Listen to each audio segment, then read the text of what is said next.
buy my epoxy from Rocca Incorporated, links down below, or Ductworks Boat Builder Supply.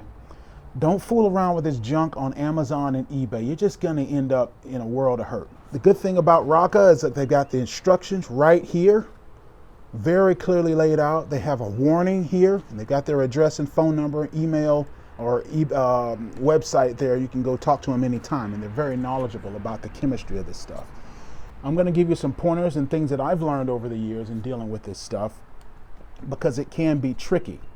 This is a two-part epoxy.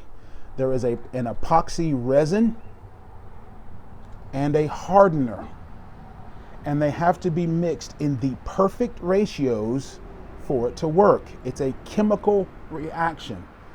This sets off this, and it cooks it over the course of a few days. Now you need to buy an epoxy that's fit for your climate, your humidity, your area, your temperature, and all that.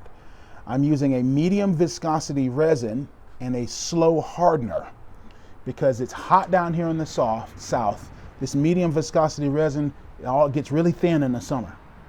This slow viscosity hardener cures really fast when it's hot, like right now. He will advise you, the guys at Rocca can advise you on what will be the best epoxies, and you can mix it. You can get the slow and the fast and mix it and get a medium.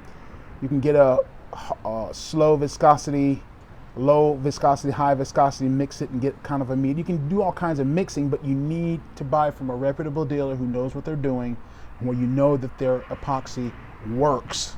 You need measuring cup. Measuring cups are highly important. Without a measuring cup, you have no idea how you're mixing. This epoxy requires a 2-to-1 ratio, 2 parts epoxy to 1 part hardener. And if the ratio gets off, you will be stuck with a bunch of gooey, laffy taffy, ugly, half-cured mess, right? If you buy some cheap epoxy off eBay or Amazon and they somehow cross these two up, right? They label the hardener as epoxy, and because they translate it from Chinese into Spanish, back into Mandarin, back into French, and then to English, and they got these crossed up, you're just going to be left with a bad deal. So buy from a reputable company and follow the instructions to the letter. Wear skin protection, wear eye protection. I have both. You need a mixing stick. You need some parchment paper so it won't drip all over everything. Okay?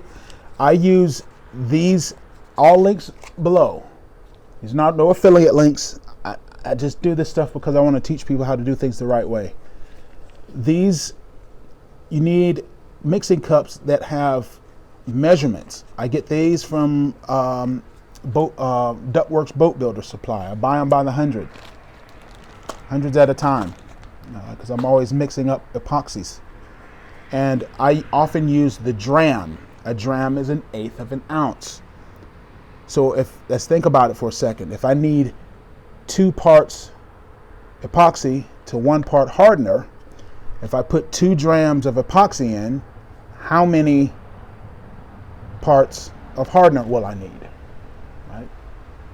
1. So if I want to mix up 3 drams, you just mix it up like that. 2 parts epoxy, 1 part hardener. You can double that. If we put 4 parts, 4 drams of Rocca epoxy, 2 drams of hardener. Now, what if I need to mix up more than that? Well, they also sell bigger cups that have the same sort of measuring systems. And you can get the ratios and things and mix it up that way. I'm building a new steering bar for my trolling motor, so I can easier control my trolling motor on my canoe. Now, quick tip, we have a eyelet here that I use on many of my jugs, catfishing jugs, and I have pre-drilled a hole, and this hole is bigger than the eye, so it just slips right down in there. We will fill that with epoxy, sit that there, let it set overnight, and we'll epoxy the entire handle here. So we'll have a nice waterproof handle that can just sort of live out here. If you look up here, I have pumps. Get pumps, right? I would recommend, I buy this by the gallon. I buy the kits. I mean, this epoxy is, I don't know how many years old now, probably 6 years old. It doesn't go bad really, you know, and you get the pumps here with the gallon size here, and therefore you can very precisely meter out 2 drams epoxy, 1 dram of hardener. And I know it's a little off, but stirring stick, you're going to stir this a lot. The bigger the batch, the longer you're going to have to mix this. How long do you mix it? You're going to need to mix this. You might have to mix it a minute or 2 or 3, right? The bigger the batch, right? You need to mix, scrape all the sides. You cannot just sit here and just sort of mix it halfway. Every molecule of hardener has to find 2 molecules of resin. Think about that. So you have to scrape the sides, and you have to spend a lot of time mixing this stuff up. Just, right? Now, the smaller the batch, the less time you can spend mixing. And also, the smaller the batch, the smaller the batch, the more precise. You're just going to have to be precise in your measurements. That's why I recommend this. Scrape the sides, go one direction, then reverse direction, go back and forward, go up and down, scrape the sides in the opposite direction, right? You have to make sure that that epoxy fully bonds with the hardener. The only way to do that is, we need some more paperweights up here, right? So now that's about right. I mean, I've been doing this, I've been using epoxies in various forms for about most of my life, you know, probably 30 years. And so we're just going to drip some of this epoxy down into this hole, right? The whole point is that this hole, you're going to fill up that entire hole.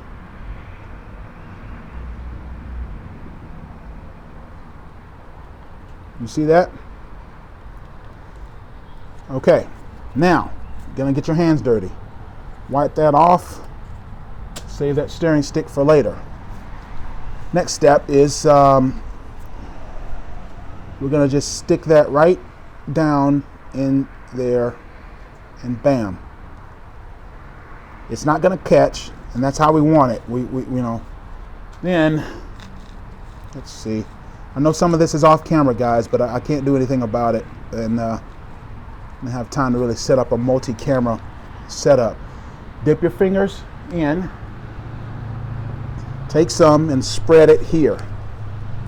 All this is dependent upon you mixing this in the perfect ratios and making sure that every molecule of hardener finds 2 molecules of epoxy. And that's just this brand. Other brands have different mixing ratios. Some may have 3 to 4. Some might have 1 to 1. It depends on your brand and the chemical company that made that brand, how your mixing ratios are going to work for your thing.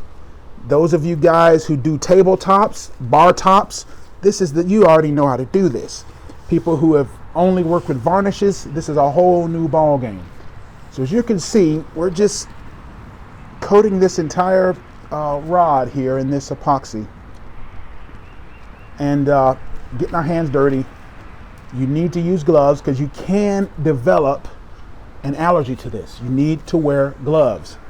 I've never developed an allergy to it because epoxy is not cheap. It's expensive, okay?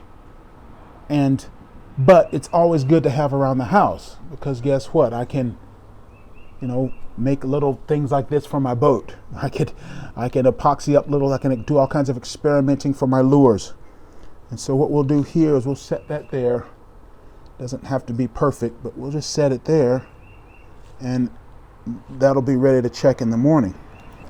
Just throw the gloves away and you will always end up with some wastage. There's nothing you can do about it. There's wastage. There's always wastage when it comes to epoxy, right? So if you're the type of person who has been using varnishes like this, I keep my varnishes here, so reduce the surface area so it won't get such a thick crust.